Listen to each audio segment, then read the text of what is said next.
안녕하십니까. 평안한 투자가 형투입니다. 오늘은 오늘 2023년 8월 10일 오늘의 주식 동향에 대해서 알아보도록 하겠습니다. 첫 번째, 코스닥 차트를 보면 코스닥은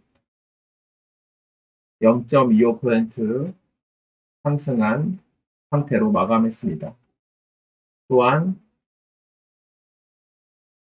코스피는 마이너스 0.14%로 마감했습니다. 아마도 이쪽 2575 정도가 저점을 눌림목으로 형성하고 다시 살짝 반등하는 모습입니다. 그러면 오늘 있었던 주식 이슈에 대해서 알아보도록 하겠습니다. 오늘은 중국 정부가 그동안 금지했던 한국으로의 단체 여행을 허용했습니다. 한국행 중국인 단체 여행 금지 조치를 해제했다는 것과 함께 중국 단체 여행과 관련된 주식들이 일제히 상승을 보였습니다. 중국이 단체 여행을 한다면 혜택을 볼 만한 관련 테마는 카지노, 화장품, 면세점 등이 있을 수 있을 것입니다. 이로 인해서 카지노, 화장품, 면세점 등이 일제히 상승하는 모습을 보였습니다. 하루 만에 끝날 테마는 아니고 계속해서 좋은 모습으로 보여질 테마이니 관심을 가지고 지켜보면 좋을 것 같습니다. 그러면 오늘 있었던 이슈들을 알아보도록 하겠습니다.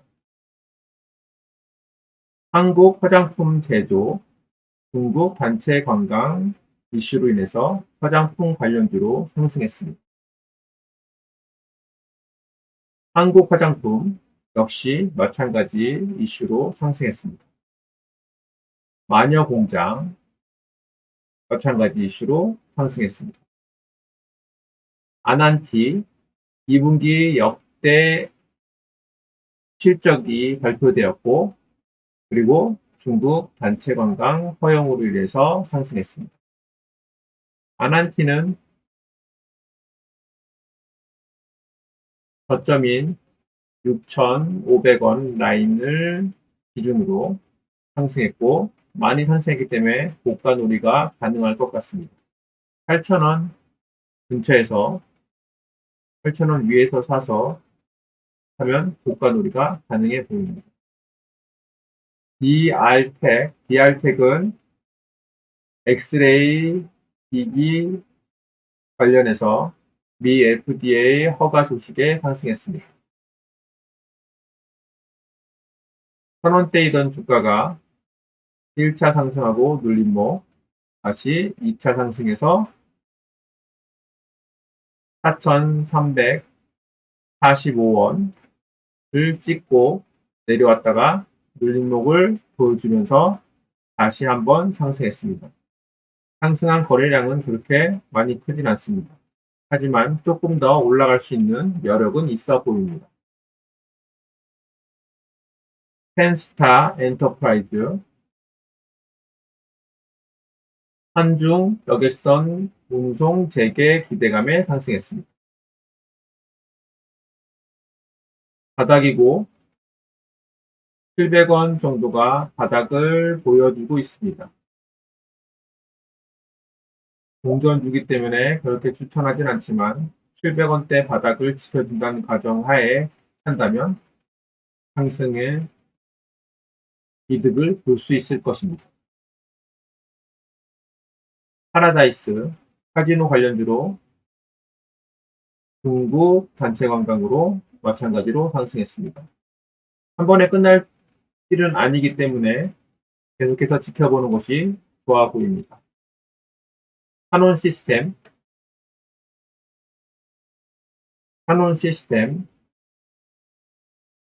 2분기 어닝 서프라이즈로 상승했습니다. 거의 저점은 잡혀져 있고 거대한 거래량과 함께 상승했습니다. 헤비캠, LG화, 캠코딩과 함께 전구체 복합의 장기 공급 계약에 상승했습니다.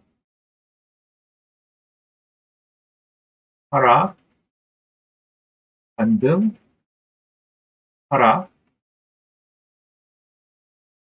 바닥을 잡아가는 단계입니다. 이슈는 괜찮기 때문에 좀 더 상승 여력은 있어 보입니다. 롯데 관광개발,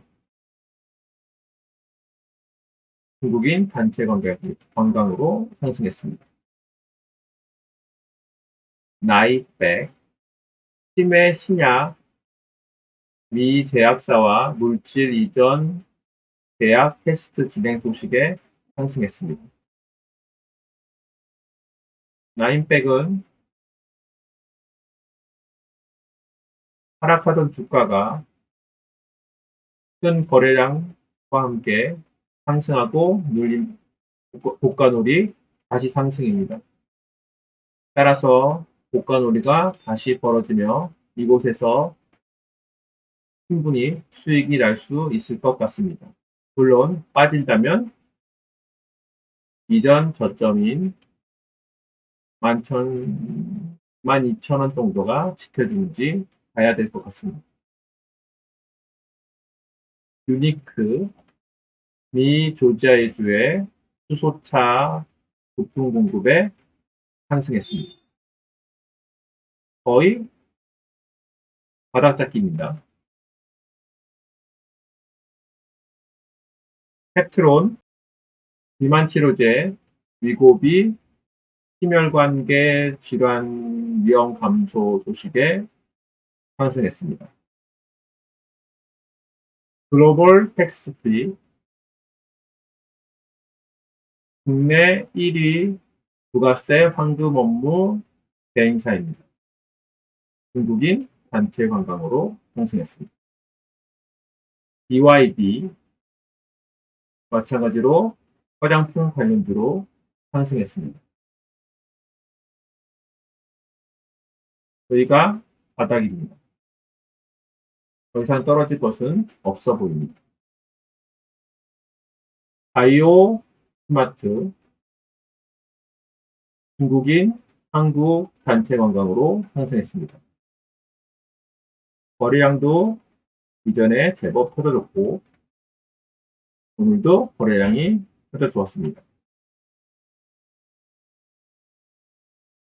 바닥은 이미 다진 것 같고 이제 상승 여력만 남아있는 것 같습니다. 호텔신라, 면세점 관련주로 상승했습니다. 큐라티스, 비만치료제, 위고비 바이오시밀러 개발업체와 사업 협력 소식에 상승했습니다. 에이프로젠, 어제도 이야기했듯이 면역, 항암, 이중항체 개발에 상승했습니다. 오늘은 점 상한가를 봤습니다. 카페24, 2분기 영업이익 흑자 소식에 상승했습니다. 카페24는 바닥을 가진 듯 하다가 조금 더 뺐습니다. 그리고 큰 거래량과 함께 상승했습니다. 그리고 이곳에서 고가놀이를 하였지만 더 이상 올라가지 않고 하락했습니다. 하락 때 거래량은 거의 없었고 이곳을 눌림목으로 다시 상승의 모습이 보여지고 있습니다. 따라서 15,000원까지는 무리 없이 가지 않을까 추측이 됩니다. 덕양산업은 폭스바겐과 5조 원대 전기차 핵심 부품 수주에 상승했었습니다. 동양산업은 2,000원대이던 주가가 1,500원대로 5배 이상 상승했습니다. 쌍봉, 삼봉, 헤드앤숄더 하락, 다시 올라갈 수 있을 가능성이 많아 보이지는 않습니다. 이미 충분히 올랐기 때문에 더 올라가는 것은 우리의 욕심 같습니다. 차라리 떨어진다는 것에 생각을 하는 것이 어떨까 판단됩니다. 저라면 별로 살 것 같지는 않습니다. 다른 좋은 기업들이 많기 때문에, 바닥에서 움직이는 좋은 기업들이 많기 때문에 특별히 살 것 같지는 않습니다. 일단 오늘 나왔던 테마, 중국 단체 관광과 관련된 테마들은 앞으로도 계속 이슈를 받을 것 같습니다. 특히 화장품주는 저번에 이야기했듯이 화장품이 일본에서 프랑스를 치고 1위 했다는 소식, 그리고 중국인 단체 관광이 허락됐다는 소식으로 화장품주는 계속해서 관심을 가지고 지켜봐야 할 것으로 보입니다. 이상 오늘의 이슈를 마치도록 하겠습니다. 들어주셔서 감사합니다.